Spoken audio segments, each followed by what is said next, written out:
Mr. Walberg? Well, the issue is what the people would want. As I go door to door and I meet people in town hall meetings all across this 7-county district, what they're saying to me are words that I've never heard before. Fear and scared.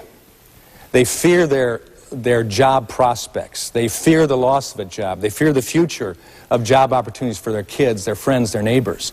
They're scared of the government that is taking more and more control away from them and over their lives. One lady said to me, and I think this answers the question, I would not have supported this bill. Absolutely not, because of what it's doing and the cost that it's going to cost my great-grandkids. I only have grandkids now, but it's going to cost them already, spending more that we don't have already. And these people are saying to me, listen, this lady, in fact, said, you know, we don't mind a safety net in the United States. There ought to be some safety net, but it should never become a hammock. And I've added to that, it should never become a cocoon that becomes a hammock and wraps people in it so they can't get out. And now they're caught saying to the government, help me, supply for me. I don't have a job, so take care of me. Give me a handout. When I hear a president talking about giving them help, giving them needed necessities, it comes across as saying, you're going to be my subjects.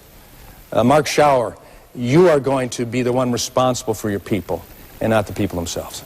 Mr. Carlson? You know, it's interesting. Larry Summers, who's the chief economic advisor for the Obama administration himself, a year ago indicated that if we eliminated or reduced unemployment to, from where it is now in terms of 99 months, that in fact we'll have a significant reduction in employment. That's because we have incentive, as both these gentlemen have indicated, for folks to stay and remain on unemployment. And for those 50,000 people that you referred to in the 7th Congressional District, I want to say, because I have been door to door and I've met a lot of those people, they want the dignity of a job.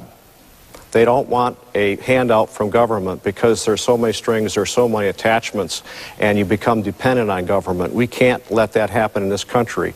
We've got to support and initiate and support folks who themselves seek to improve themselves by re-education, by pursuing other job opportunities. We have to empower people, and that is empower themselves. Are the jobs there for them? The jobs are there for them. And for example, myself, when I was 18 years old, I made jobs. I started supporting myself when I was 18 years old. And when I was 25 years old, I took a very small stake and built a business. And I took risks. Yes, it was risky. And yes, I took a lot of knocks on the way. But in fact, I am an example of the American success story.